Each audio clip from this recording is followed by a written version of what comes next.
Buenas noches, hermanos, que el Señor los bendiga. Me alegra mucho poder saludarlos hoy, que separamos todos los miércoles un tiempo para estudiar la Biblia juntos. Gracias por todas sus oraciones, gracias por su compañía, gracias por enviar este link a sus amigos. Tenemos un buen número de personas que nos ven el miércoles y durante el resto de la semana. Algunos que no pueden conectarse el miércoles lo hacen al otro día o lo hacen luego, pero lo hacen y estudian juntos con nosotros. Me alegra mucho saber que Dios ha sido fiel, que Dios ha sido bueno, porque eso es lo que Él ha prometido y Él cumple su palabra. La próxima semana, haciendo la voluntad de Dios, es lo que generalmente el mundo secular llama Semana Santa, pues todos los días son santos, pero está así marcado, separado, y pues no hemos abierto seguramente aún la iglesia por las dificultades que se están presentando y por los arreglos que tenemos que hacer nosotros en el salón, y aparte de eso, las cosas que requerimos, y no hemos tenido los fondos suficientes, de tal manera que necesitamos que usted, que es asistente o miembro de nuestra iglesia, usted pueda ayudarnos en el compromiso que tenemos con una ofrenda para que podamos cumplir con todos estos requisitos. Pero igual el próximo miércoles vamos a tener un tiempo de estudio bíblico que ya está preparado, que ya está listo, que ya está preparado para que compartamos. Y precisamente el próximo miércoles quiero compartir acerca de la oración más difícil de hacer, que es precisamente la oración que hizo el Señor en el Monte de los Olivos. Así que yo pienso que vamos a estar preparados para hablar acerca de ese tema y de la necesidad de orar y qué nos enseña el Señor en ese pasaje. Hoy quiero compartir con ustedes también la palabra de Dios. Y quiero que oremos primero. Vamos a orar, vamos a pedir al Señor que nos guíe, que nos ayude, que podamos recepcionar esta palabra y que enriquezca nuestra vida. ¿Quiere orar conmigo? Diga: Padre nuestro, te damos gracias. Gracias, Señor, por tu amor y tu misericordia, por este tiempo que podemos usar, que podemos tomar para estudiar tu palabra, para ser edificados, exhortados, Señor, y animados para seguir adelante en este camino de fe y haciendo tu obra. Toma el control de los labios del pastor. Permite que la palabra que salga por su boca sea una palabra inspirada por el Espíritu Santo, que es lo que tú quieres para nosotros. Gracias te damos, Señor, y lo pedimos en Cristo Jesús, por tu misericordia. Amén. Bien, vamos a leer. El pasaje que vamos a leer hoy es solamente un versículo. Primera de Timoteo, capítulo 1, versículo 15. Primera epístola del apóstol San Pablo a Timoteo, en el capítulo 1, versículo 15. Vamos a tomar como base para compartir la palabra de Dios esta noche con ustedes. Dice la Escritura, si no lo tienen, voy a leerlo. Palabra fiel y digna de ser recibida por todos, que Cristo Jesús vino al mundo para salvar a los pecadores, de los cuales yo soy el primero, dice Pablo cuando escribe a Timoteo. Nuevamente, palabra fiel y digna de ser recibida por todos, que Cristo Jesús vino al mundo para salvar a los pecadores, de los cuales yo soy el primero. Bien, la semana pasada estuve hablando acerca de los verdaderos discípulos. Y hablamos del texto de la Biblia que dice: el que quiera seguir en pos de mí, niéguese a sí mismo, tome su cruz y sígame. Y hice referencia a algunos apartes de escritos de San Pablo, de algunas epístolas que nos fueron muy útiles para reforzar o para ampliar el concepto que teníamos acerca de estas expresiones, donde concluimos que seguir al Señor Jesús es un acto voluntario. Segunda razón, que tenemos que negarnos a nosotros, a nuestras pasiones y a todas nuestras cosas para seguirlo a Él. Eso es muy importante. Tomar nuestra cruz, que es lo explicamos bien, es tener la capacidad de afrontar las dificultades y las luchas que se nos van a presentar o que se nos presentan por razones de seguir al Señor. Y por último, dijimos, niéguese a sí mismo, tome su cruz y sígame. Y hablamos de seguir. Y estábamos definiendo la palabra seguir, buscándole sinónimos, y encontramos uno de sus sinónimos, que es precisamente imitar. Y ya llegamos a la conclusión que debíamos imitar al Señor. Y aquí hay en esta cita bíblica que hemos leído, Pablo está escribiendo a Timoteo, a quien él llama a su hijo amado, su hijo de ministerio. Y le está diciendo las razones por las cuales él considera que esta palabra es fiel. Pero hagamos un poco de recuento acerca de esto. Esta definitivamente es la historia de un hombre que Dios gradúa por su gracia. Solamente por su gracia. Porque cuando uno lee el versículo 13 de 1 Timoteo capítulo 1, 2 versículos anteriores al que tomamos como referencia, San Pablo hablando de su ministerio, dice, doy gracias al que me fortaleció, a Cristo Jesús nuestro Señor, porque me tuvo por fiel poniéndome en el ministerio. Habiendo yo sido antes blasfemo, perseguidor e injuriador, mas fui recibido a misericordia, porque lo hice por ignorancia e incredulidad. Escuche. Pero él mismo se califica, que él mismo habla de quién era. Dice, habiendo yo sido antes blasfemo, perseguidor e injuriador. Es decir, por eso estamos diciendo que este hombre fue graduado por Dios por gracia. Porque si uno revisara las condiciones de Pablo, sabría que no tendría ninguna razón para hacer esto. Pero si uno mira la misericordia de Dios, la que tuvo con San Pablo y la que tuvo con nosotros o la que ha tenido con nosotros, entonces vamos a descubrir que es por gracia. Porque ninguno de nosotros ha pagado nada ni ha hecho nada para recibir, como Pablo dice, la salvación. Entonces, uno puede ver a Pablo durante varios pasajes, y los hemos mencionado en el pasado, cómo Pablo consentía con la muerte de Esteban. Entonces, dice el libro de los Hechos, y Saulo consentía en su muerte. En aquel día hubo una gran persecución contra la iglesia que estaba en Jerusalén, y todos fueron esparcidos por las tierras de Judea y de Samaria, salvo los apóstoles. Y hombres piadosos llevaron a enterrar a Esteban e hicieron gran llanto sobre él. Y la Biblia dice, versículo 3 del capítulo 8 de los Hechos, y Saulo asolaba la iglesia y entrando casa por casa arrastraba a hombres y a mujeres y los entregaba en la cárcel. Observen, entregaba a algunos a la cárcel y consentía con la muerte de Esteban. Pero ya el capítulo 9 del libro de los Hechos de los Apóstoles, allí mismo en el capítulo 9, nos habla acerca de su conversión, cómo es tratado por Dios, cuando iba camino a Damasco. Entonces, yo quiero un poco que esta noche nos tomemos un tiempecito para hablar de este hombre, de San Pablo. Antiguamente era Saulo de Tarso, pero que su nombre es cambiado a Pablo. Y me llama mucho la atención porque cuando él está hablando de su vida de ministerio y de la gracia con que Cristo lo salvó y la misericordia que tuvo con él, porque el versículo 14 dice, pero la gracia de nuestro Señor fue más abundante con la fe y el amor que es en Cristo Jesús. Entonces él dice una cosa que a mí me llama mucho la atención y que esta noche nos debe llamarnos la atención a todos. Dice, palabra fiel y digna de ser recibida por todos. A mí me llama mucho la atención esto que él dice, la palabra fiel. ¿Por qué San Pablo habla de la palabra fiel? Él habla de la palabra fiel porque él tiene la experiencia real de haber sido tocado, transformado y llamado por Dios. Y él ya a esta época del ministerio, a esta época de su vida espiritual, puede certificar, puede colocar el sello que la palabra de Dios es fiel. Puede certificar que la palabra de Dios es verdad.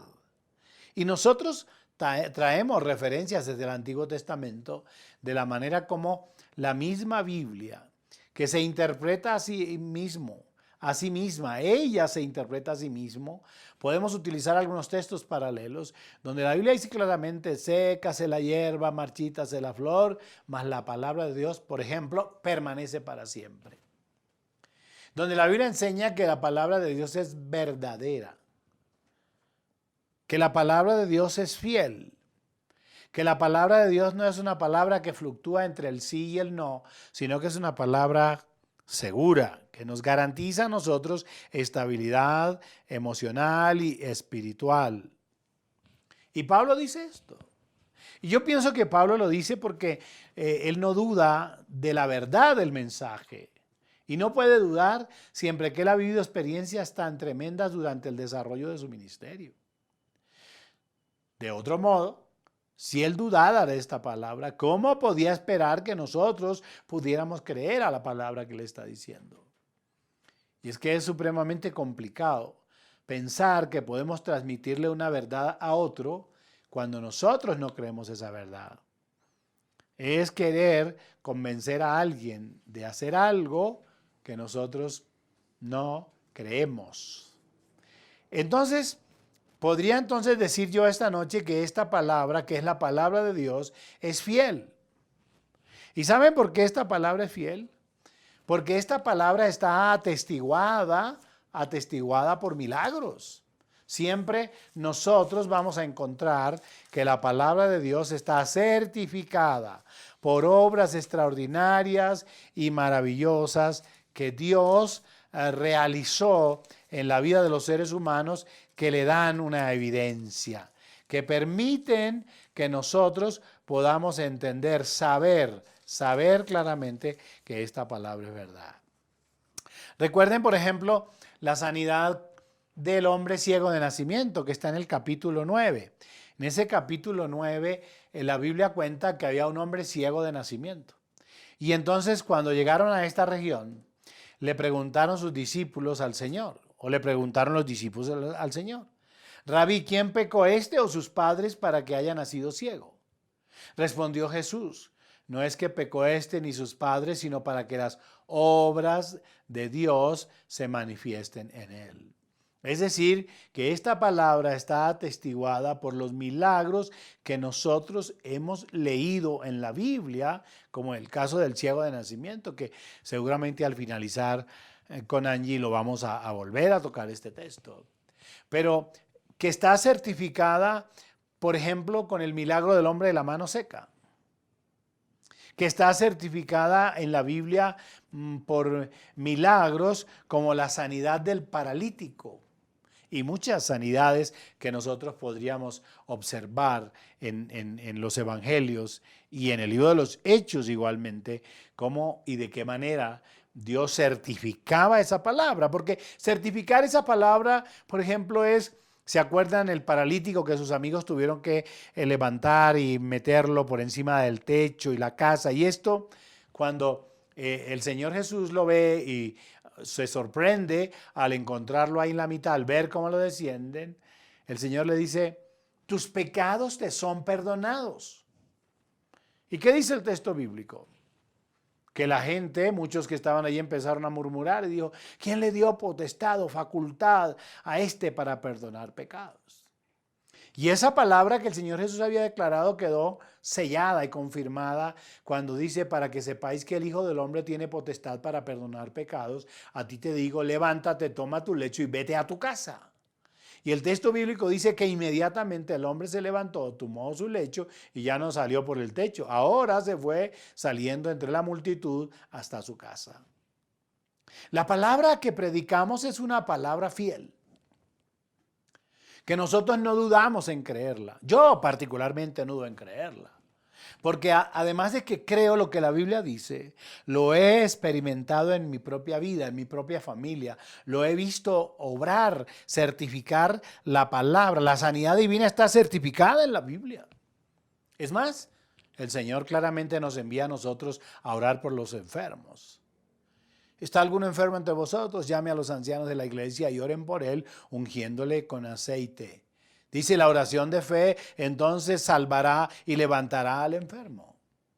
Y la Biblia claramente dice, en la gran comisión, hablando el Señor Jesucristo, nos envía a predicar el evangelio y a sanar a los enfermos en el nombre de Jesús. Esa es la razón por la cual nosotros creemos en la sanidad divina. Porque la sanidad divina no es un elemento disperso y suelto. Es la confirmación de la evidencia, o es la evidencia de la confirmación de la palabra de Dios que es efectiva.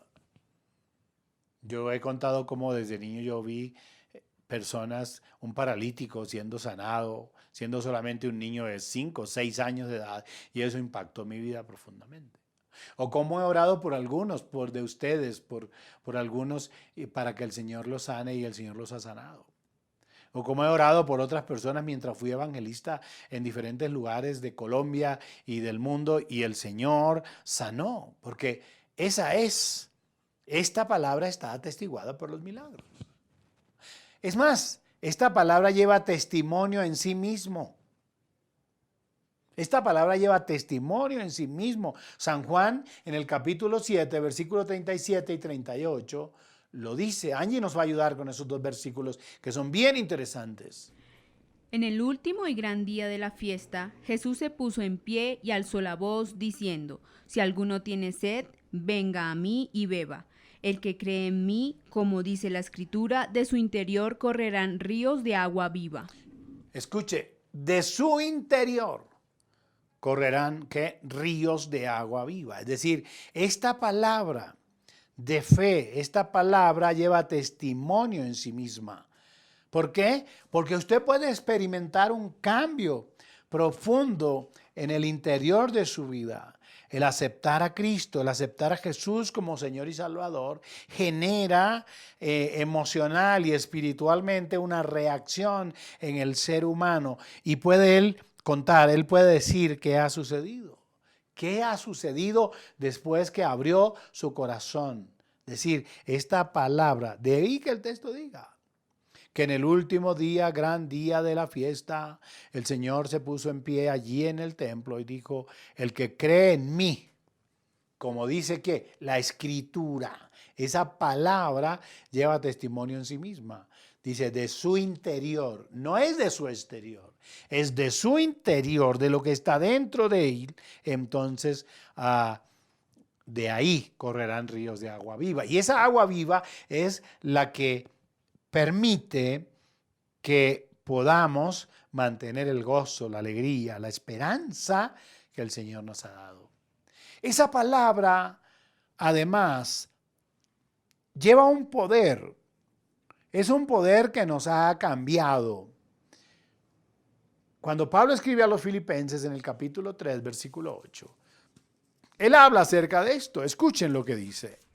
Y ciertamente aún estimo todas las cosas como pérdida por la excelencia del conocimiento de Cristo Jesús, mi Señor, por amor del cual lo he perdido todo y lo tengo todo por basura para ganar a Cristo. Escuche, hay una transformación.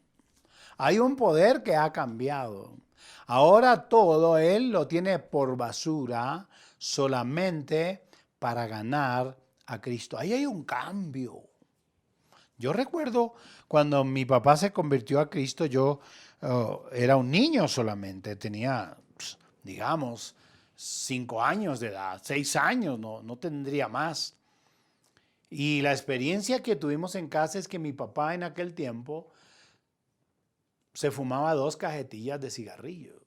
Y sufríamos mucho porque a mi papá le gustaba un cigarrillo extranjero que era difícil de conseguir porque entraba de contrabando, y nos levantaba muy temprano, cuando se acababan sus cigarrillos en la noche, y a las 6 de la mañana o antes de las 6 si era posible, ya aún siendo niños de 6 años nos mandaba a buscarles sus cigarrillos.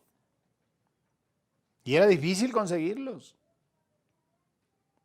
Pero era tal su estado y su dependencia de la nicotina, del cigarrillo y de todas estas cosas, que él no le importaba esto.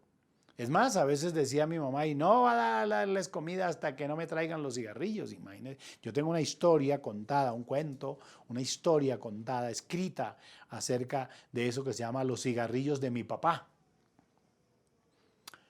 Pero sorprendentemente el día que mi papá fue por primera vez a la iglesia y oyó la predicación del mensaje, al entrar a aquella iglesia y al terminar el culto, cuando él regresó a la casa, está en mi mente como si lo estuviera viendo ahora mismo. Llama a mi mamá, que se llamaba Consuelo, y dice: Consuelo, venga. Y mi mamá fue hasta donde estaba y nosotros fuimos para saber qué era lo que pasaba. Cuando saca media cajetilla de cigarrillos, le dice: ve, aquí le entrego esto. Quémelos porque nunca más en la vida voy a volver a fumar. Es un cambio rotundo, tremendo, generado en la vida de mi padre. Y nunca más volvió a fumar. Mientras hay personas que se gastan el dinero y empiezan a hacer cosas y años y nunca lo pueden dejar. Y mi papá murió, pero no murió de cáncer en el pulmón, mucho menos. Un cambio rotundo. Porque ese poder del Señor tiene la capacidad, sencillamente es poder de transformar y de cambiar. Esta palabra es fiel. ¿Saben por qué esta palabra es fiel? Porque tiene un mensaje diario para cada situación. Para cada situación de la vida, la Biblia, la palabra de Dios, tiene un mensaje que nos anima, que nos fortalece. Si usted está falto de provisión, la Biblia dice: no he visto justo desamparado ni de su descendencia que mendigue pan. La Biblia dice para nosotros: si Dios cuida de las aves, si las aves se visten de 1000 colores y nunca han tejido ni nunca han hilado, y Dios cuida de ellas, ¿cuánto más cuidará de nosotros que somos sus hijos? Eso dice la Biblia. Entonces, hay un mensaje de provisión, hay un mensaje de protección.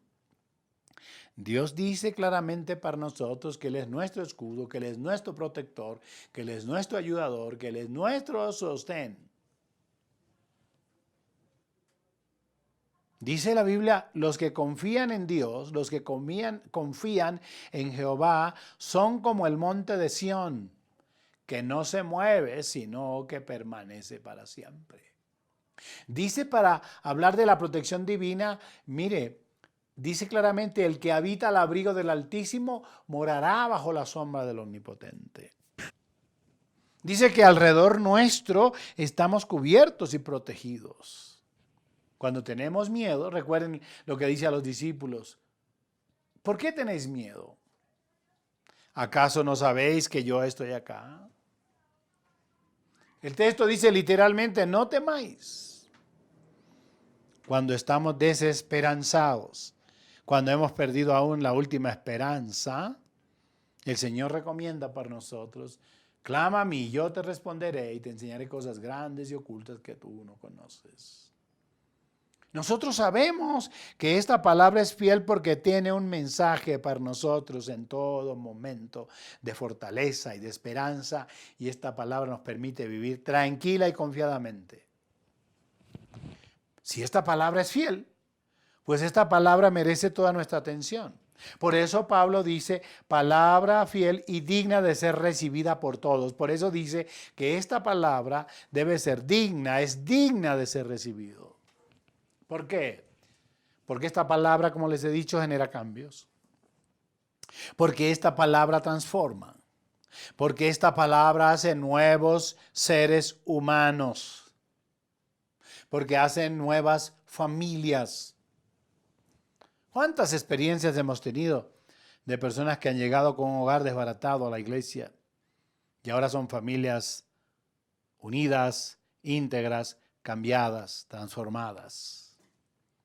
¿Cuántas personas hemos visto entrar a nuestra comunidad, a nuestra iglesia, por esa puerta, en medio de la angustia, de la soledad, del desasosiego más terrible, y han encontrado en Cristo, en la iglesia, en la comunidad de hermanos, han encontrado esperanza, paz, gozo?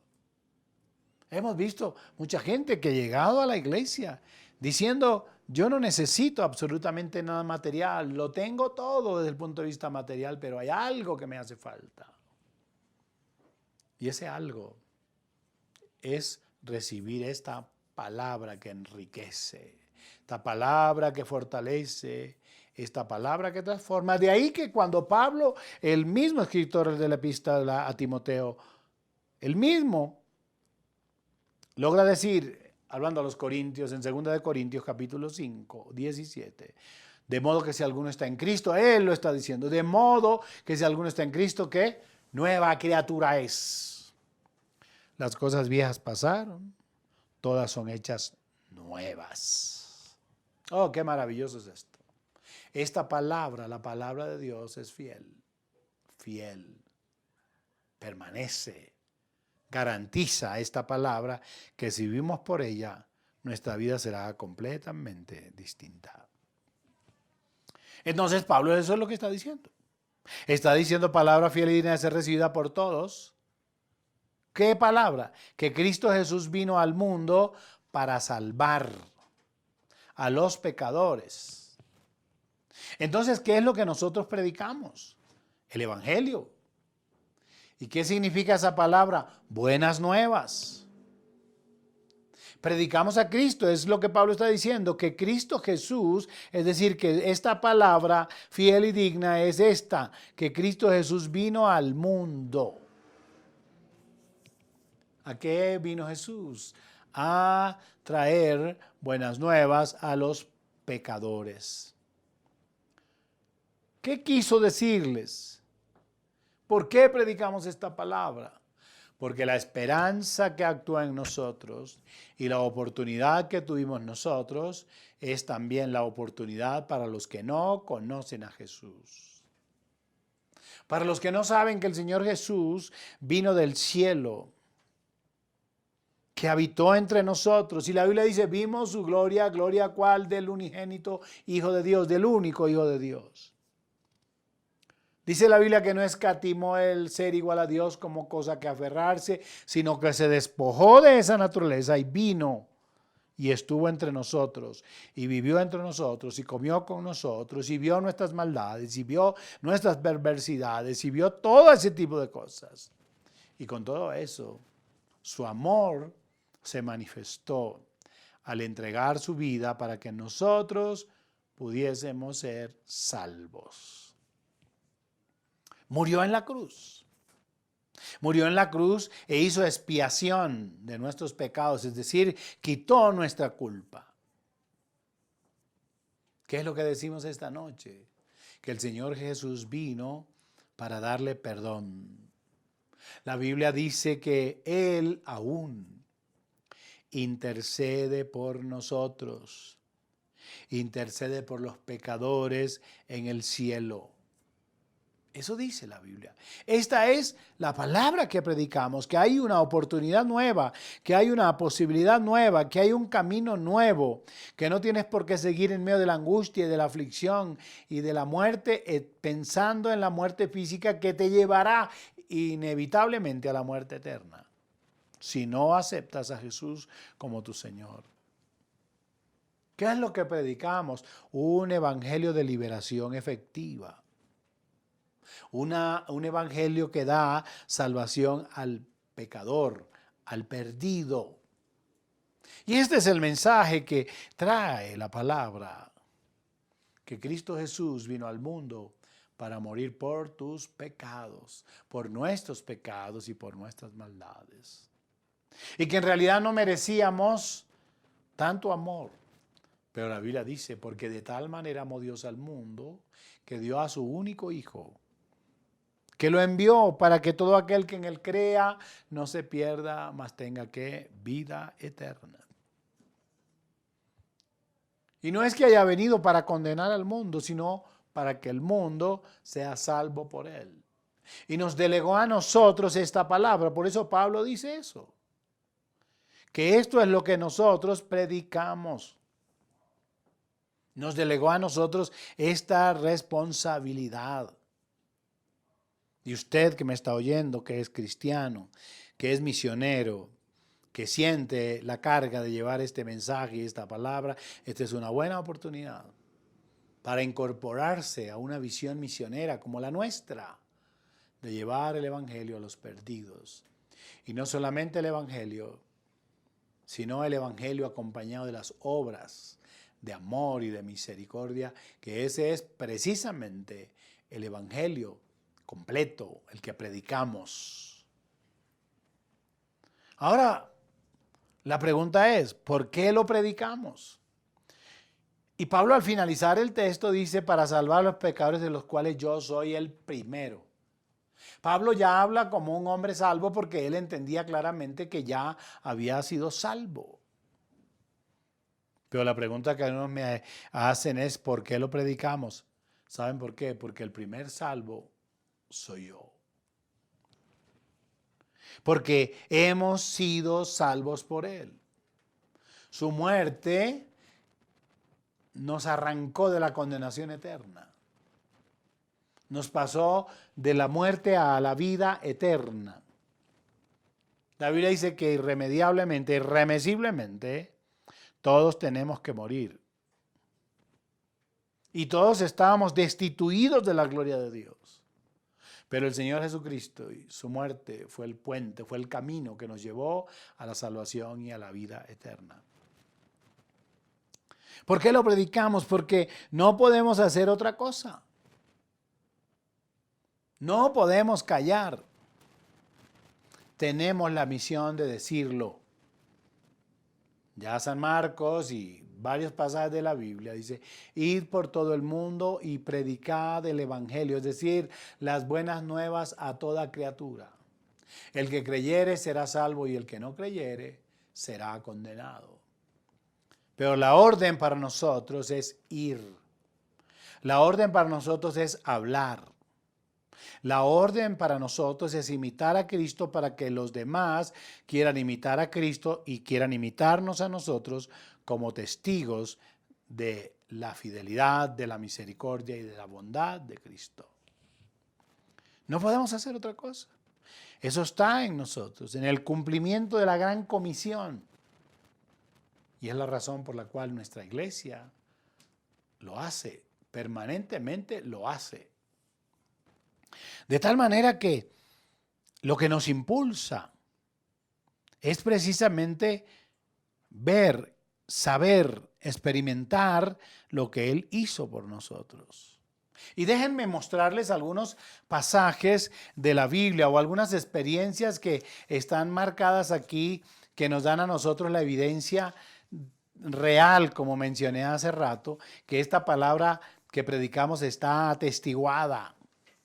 San Marcos capítulo 5, del versículo 19 y 20, pero el capítulo habla del endemoniado de Gadara. Ustedes seguramente lo han escuchado. Un hombre que andaba entre los sepulcros, andaba en medio de en el cementerio y los sepulcros y se golpeaba y maltrataba. Y el texto dice que lo ataban con cadenas y con grillos y nadie lo podía controlar. Pero que algún día el Señor Jesús llegó a esta región y llegando allí, este hombre salió corriendo para decirle al Señor Jesús, ¿qué tienes conmigo, Jesús, hijo de David, tal y tal cosa? Y entonces el Señor reprende el espíritu que está allí. Y hay toda una experiencia. Pero sorpréndanse ustedes que nosotros por eso predicamos este evangelio. Porque hemos sido comisionados y hemos sido enviados. El versículo 19 y 20 que Angie nos va a ayudar a leer, observen lo que el Señor le dice a este hombre. Mas Jesús no se lo permitió, sino que le dijo, vete a tu casa, a los tuyos, y cuéntales cuán grandes cosas el Señor ha hecho contigo y cómo ha tenido misericordia de ti. Y se fue y comenzó a publicar en Decápolis cuán grandes cosas había hecho Jesús con él, y todos se maravillaban. Escuche eso. El endemoniado de Gadara, el que andaba entre los sepulcros, el que gritaba, el que era atado con grillos y con cadenas, ahora está en su juicio cabal. Eso dice el texto. Allí está. Dice, al entrar en la barca, el que había estado endemoniado le rogaba que le dejase estar con él. Mas no se lo permitió, le dijo, vete a tu casa y a los tuyos. Es que esa experiencia de haber sido transformado, cambiado, es lo que nos impulsa a hablar esta palabra que es fiel. Por eso la predicamos. Vamos a ver otro pasaje. El pasaje de San Juan capítulo 9, del que les mencioné hace un tiempo, hace un rato les mencioné, Vamos a leer específicamente del versículo 24 hasta el versículo 30 para que ustedes observen la experiencia de este joven ciego, al cual la gente se mofa y se burla y pone sus intereses religiosos y seguramente partidistas y regionales frente a la sanidad de un hombre que nunca había visto. Escuchen lo que dice el texto. Entonces volvieron a llamar al hombre que había sido ciego y le dijeron: Da gloria a Dios, nosotros sabemos que este hombre es pecador. Entonces él respondió y dijo: Si es pecador, no lo sé. Una cosa sé, que habiendo yo sido ciego, ahora veo. Le volvieron a decir: ¿Qué te hizo? ¿Cómo te abrió los ojos? Él le respondió: Ya os lo he dicho y no habéis querido oír. ¿Por qué lo queréis oír otra vez? ¿Queréis también vosotros haceros sus discípulos? Y le injuriaron y dijeron: Tú eres su discípulo, pero nosotros discípulos de Moisés somos. Nosotros sabemos que Dios ha hablado a Moisés, pero respecto a ese no sabemos de dónde sea. Respondió el hombre y les dijo: Pues esto es lo maravilloso, que vosotros no sepáis de dónde sea, y a mí me abrió los ojos. Escuchen eso. ¿Cómo podía este joven callar si nunca había visto? Era ciego de nacimiento. Ahora tiene la experiencia de ver. Y estos anteponen su visión y su alegría, quieren interponerse allí para hablarles de religión y para hablarles de Moisés y para hablarles de pecado. Y dice, pues si es pecador yo no lo sé. Lo único que yo sé es que era ciego y ahora veo. Y vuelven a perturbarlo hasta que él les ofende mucho más sin quererlo. Pues ustedes quieren hacerse sus discípulos y ellos se molestan tremendamente. Hasta que él les dice, y esto es lo maravilloso, que vosotros no sepáis de dónde sea, y a mí me abrió los ojos. Ahí hay cosas que la gente no entiende con nosotros. A veces la gente dice, pero ¿cómo sucedió? ¿Cómo? Bueno, es la experiencia que hemos vivido, que en ocasiones no podemos explicar. Porque hay cosas que no podemos explicar con nuestra mente, con nuestras palabras. Es nuestra vivencia personal, el trato con Dios, la unción con el Espíritu Santo. Es como cuando alguien es investido del poder del Espíritu Santo y se quebranta y llora y se humilla y habla en otras lenguas y la gente se sorprende. En el libro de los Hechos de los Apóstoles que decían, están locos, están ebrios, están borrachos, hasta que Pedro sale para decir, es muy temprano para que ustedes estén diciendo esto. Este es el don, el fuego del Espíritu Santo. Y seguramente usted será incomprendido en este mensaje. Y seguramente su familia se burlará, como decía el miércoles pasado. Y seguramente sus amigos lo tirarán a un lado. Pero ¿cómo podemos callar o dejar de decir lo que nosotros hemos visto y hemos oído? Y es más, y hemos experimentado en nuestro propio ser. Por eso, esto es lo que predicamos. Lo predicamos porque sentimos que somos salvos. Lo hablamos y queremos ir al ministerio y ser pastores y ser ministros y servir, ir a las misiones y atender a los pobres y a los necesitados y hablar a los ricos y hablar a los alcaldes y hablar al presidente. Esto brota de nosotros por la experiencia que hemos tenido. Es que la experiencia que hemos tenido nosotros al tener un cambio de vida, queremos que los demás la tengan. Y por último, déjenme ver a la mujer samaritana. ¿Se acuerdan la mujer samaritana? El Señor Jesús iba con sus discípulos y pasó por Samaria, y estando en Samaria, entonces dice la Biblia que pasó por el pozo, y en ese pozo había agua y él tenía mucha sed. Y él tenía mucha sed. ¿Y qué pasó? Pues que se detuvo para tomar agua. Y allí llegó una mujer a sacar agua y el Señor le dice, dame de beber. Y ella le dice, ¿y por qué me pides de beber tú a mí, que soy mujer samaritana, si judíos y samaritanos no se tratan entre sí? Y él le dice, si supieras quién es el que te pide agua, tú le dirías, dame agua. Y dice, pero ¿cómo voy a pedirte eso si no tienes cómo sacarla? Y el Señor le dice, el que bebe de tu fuente, el que bebe de tu agua, volverá a tener sed. Pero el que bebe del agua que yo le doy, no tendrá sed jamás. Y ahí empieza un diálogo extraordinario, hasta que llega un momento que la palabra de la que estoy hablando, la palabra fiel, hace testimonio. Y la mujer sorprendida, después de hablar con el Señor y de haber visto cómo Él descubre su vida y descubre su camino, sale corriendo porque ella no soporta lo que no soportamos nosotros. Tenemos que decirle a la gente lo que Dios ha hecho en nosotros. San Juan capítulo 4, versículo 28 hasta el versículo 30. Angie nos va a ayudar con ese texto. Entonces la mujer dejó su cántaro y fue a la ciudad y dijo a los hombres: Venid, ved a un hombre que me ha dicho todo cuanto he hecho. ¿No será este el Cristo? Entonces salieron de la ciudad y vinieron a él. Oigan eso. Después de haber tenido la experiencia, de haber escuchado su propia vida, que nadie le había contado al judío según ella, él le cuenta y le narra la historia de su vida. Ella descubre que este hombre, Jesús, porque había que hablar de este hombre, según ella, el Señor, según nosotros, le muestra lo que ella ha vivido y ella siente el impacto de su presencia y de su palabra. ¿Qué sucede? No le queda otra cosa sino salir corriendo a contarle a su pueblo, a su gente. Y el texto literal está diciendo que ella fue y llamó a los que estaban en la ciudad. Dice, dejó su cántaro y fue a la ciudad y dijo a los hombres: venid, ved a un hombre que me ha dicho toda la verdad. Eso es lo que nos mueve. Esta es la palabra que predicamos. La que Pablo dice, palabra fiel es esta. La que esta mujer ratifica, palabra de verdad es esta. ¿Cuál es mi llamado? ¿Cuál es el llamado de Dios? A entender que, como Pablo dice, esta palabra es fiel, que esta palabra es verdadera, que esta palabra tiene testimonio en sí mismo, que nosotros predicamos por la experiencia que hemos tenido de nuestra salvación. Si no fuese por eso, si nosotros dudáramos de esta verdad, no podíamos predicar. La invitación entonces es: hoy debes expresar, creer claramente que esta palabra es fiel, que es buena nueva, que es una palabra segura, que es una palabra verdadera, que esta verdad nos ha hecho felices a nosotros y te hará feliz a ti si tomas la decisión de creer al Señor.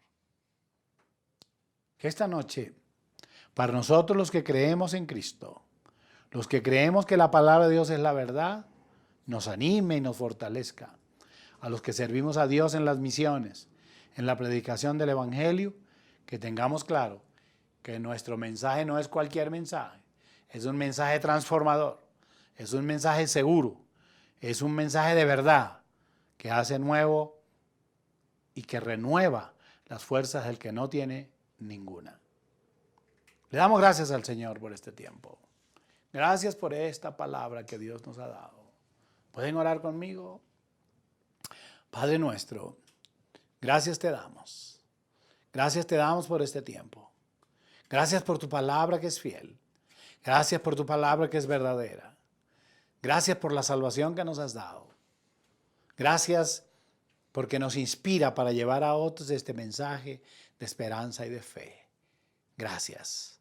Te honramos esta noche. Y te rogamos que nos ayudes a vivir por la palabra. Señor, que nos ayudes a llevar como iglesia misionera, como siervos tuyos, tu palabra a todos los lugares del mundo. Lo pedimos y te damos gracias. En Cristo Jesús, Señor nuestro. Amén, amén y amén. Bendiciones a todos. Que Dios los guarde. Que Dios los bendiga. Y nos vemos, siendo la voluntad del Señor, el domingo 9:30 de la mañana. Enviaremos el link para que ustedes puedan acompañarnos. Feliz noche para todos y que descansen.